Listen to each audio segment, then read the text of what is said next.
Hey there, Dango Stu here. Today's video is on installing a dual battery setup in a boat and is proudly sponsored by marineengine.com.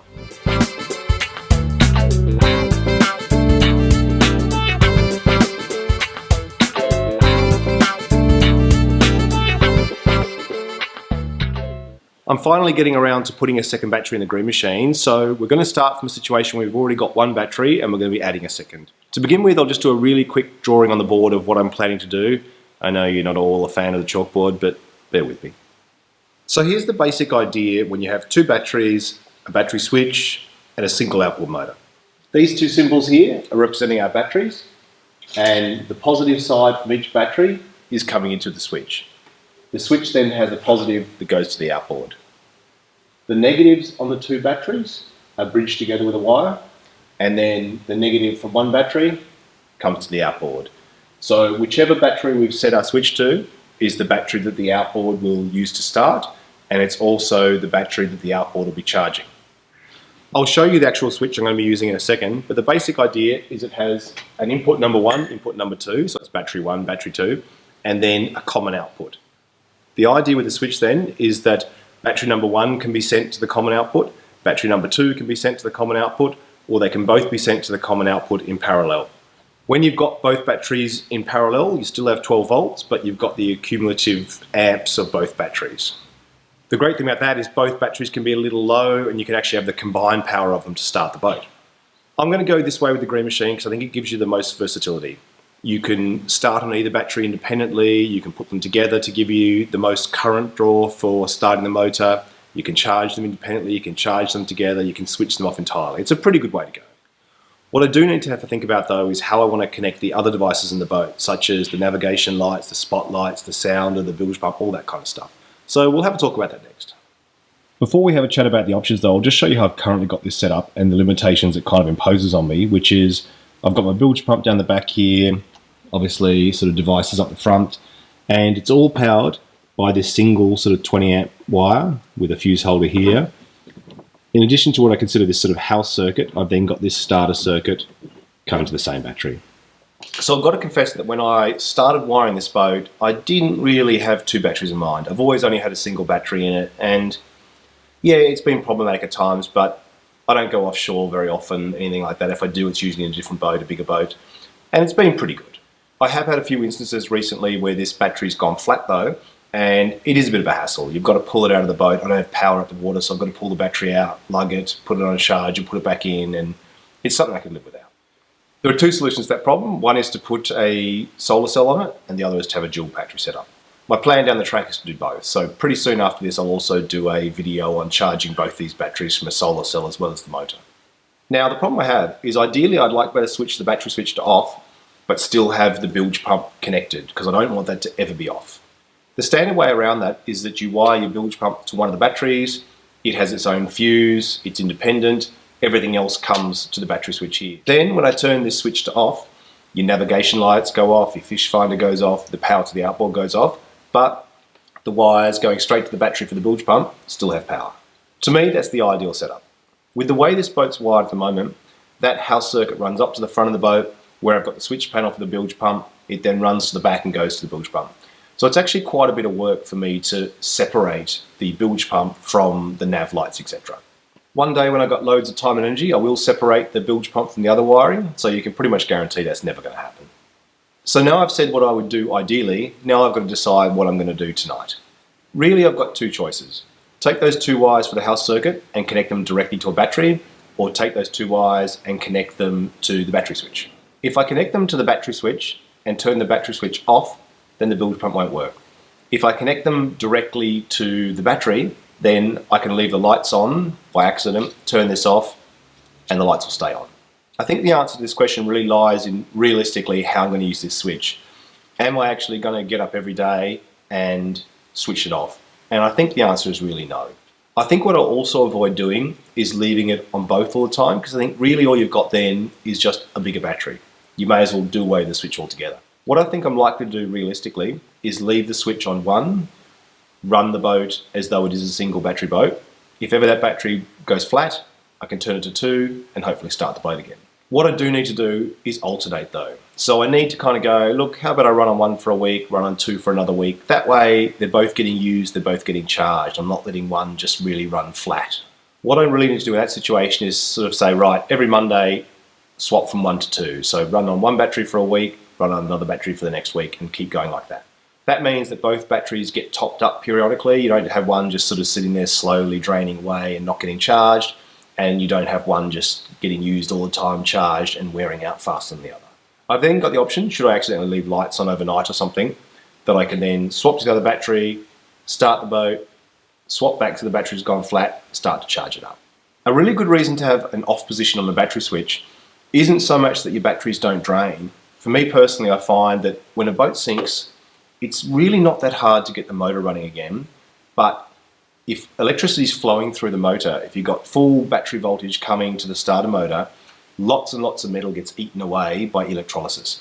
That does a lot more damage than the salt water does. It's actually the electrolysis or the electricity going through it that really harms the motor. This makes me think that the time I would most likely turn it off is if I was going away for a long time, and if I'm going away for a long time, I definitely don't want the bilge pump off. So my thought is to hook the motor up to the battery switch, but actually have the entire house circuit connected directly to one of the batteries.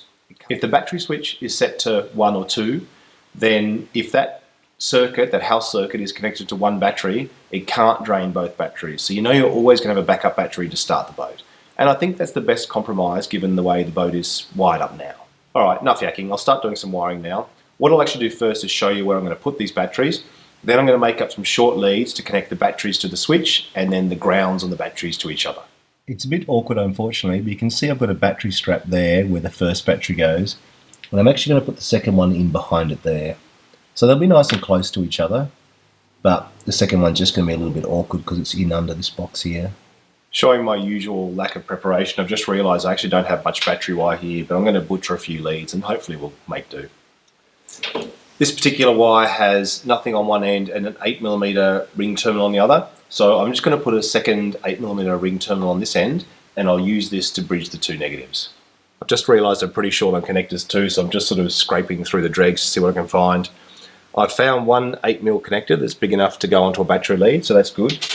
I've also found a set of these terminals that go onto the top post of a battery, but they allow you to crimp straight onto or clamp straight onto the battery lead itself.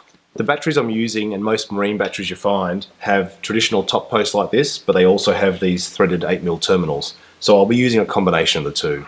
Inside the battery switch, you've got all 8mm terminals, so I know I've got to deal with that at that end. For no other reason than to give the leads a bit of symmetry from an aesthetic point of view really, let's be honest, is I've got one lead here which has got the top post to an 8mm, so I'm going to make that one positive to the switch.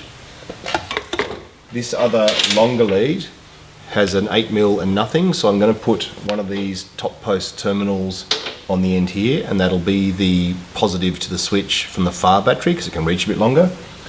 And then on this one here, I'm just going to put the other 8mm terminal here, and this is going to bridge the two negatives. So I'll make those leads up quickly and then we'll sort of mock them in place. Battery wires are a little bit big for normal wire strippers, so I'm just going to use a razor blade to do this. Just to complete the trinity of having run out of everything, I haven't got any large heat shrink left either. So normally I'd put the heat shrink on, then put the terminal on, but in this case I'm just going to crimp this on and then just put some electrical tape around it. With these really big terminals, quite often I just use a vise to crimp it, so I'll show you that. So all I do is just twist these wires a little bit, get the terminal over the end, and then just crimp the whole thing down in a vise.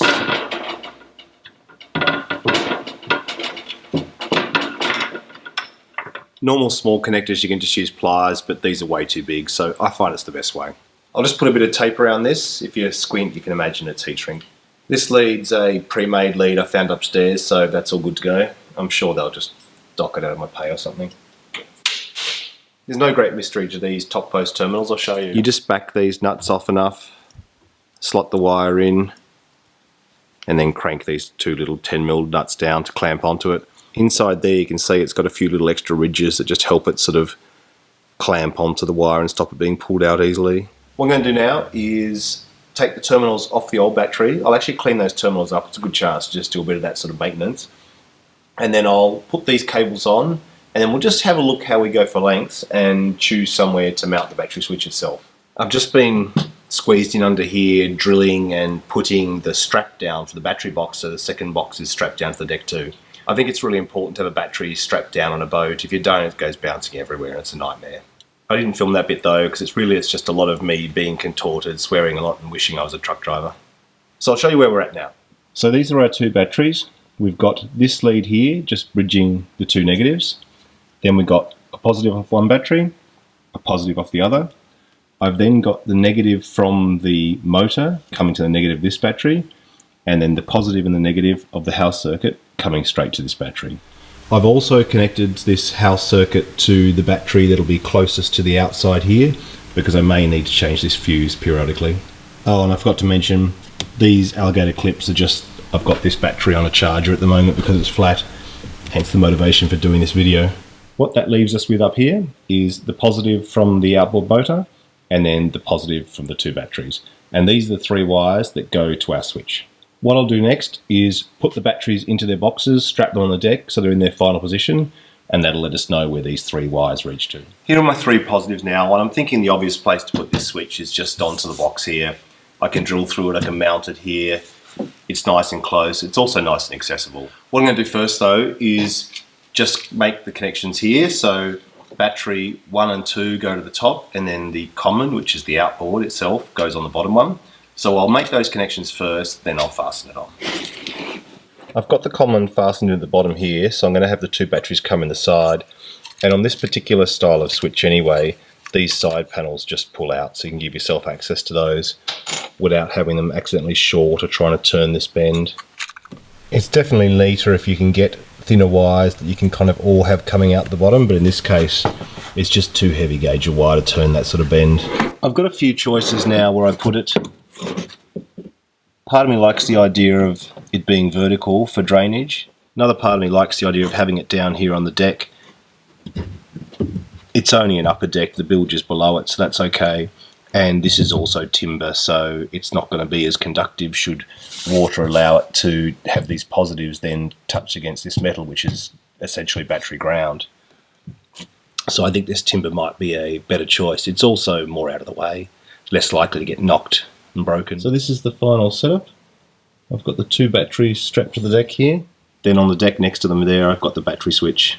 I'm not sure I'm going to leave that permanently in that position. I would like to mount it vertically somewhere just for the point of view of water not pooling, but it is under here out of the rain and away from any splashes, so I'm not too worried. Next thing I really need to do is neaten up this wiring just heading to the outboard.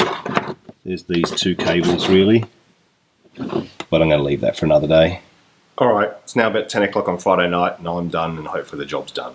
So time for a bit of testing. I've currently got the switch in the off position, so I'll just go and try and crank it and then try our accessories. So cranking does nothing, but stern light etc. still works. As I was explaining before, that's kind of not ideal from the point of view of being able to have devices on, even though the switch is off, but all power is isolated to the motor, which is where you'll get that really high current that'll sort of do damage to the motor should the boat sink. And if you do leave lights on, you're only going to flatten one of the batteries, not both of them. So you can always flip the switch, start the boat still. So now I've just set that to battery 1. And it cranks just fine. I'll test battery 2.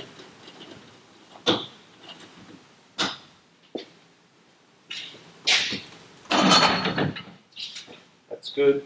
And then both. So it looks alright. No problems, can't smell smoke, that's always good. I'm going to leave it on battery 1 just to go home now, so I'm going to go launch this boat and get back to the island. Before we wrap up, the only other thing I would say I would also do is clearly label your batteries so you know which one's 1, which one's 2. I think that's just really important information, it's easy to forget.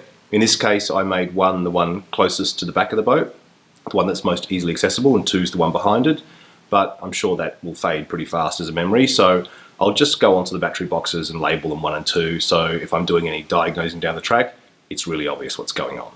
Alright, well thanks for watching. Time for me to put the green machine back in the water and head home. This weekend I'm actually off for a couple of days of a motorcycle trip, so I'll post you a few photos on Instagram. Alright, see ya.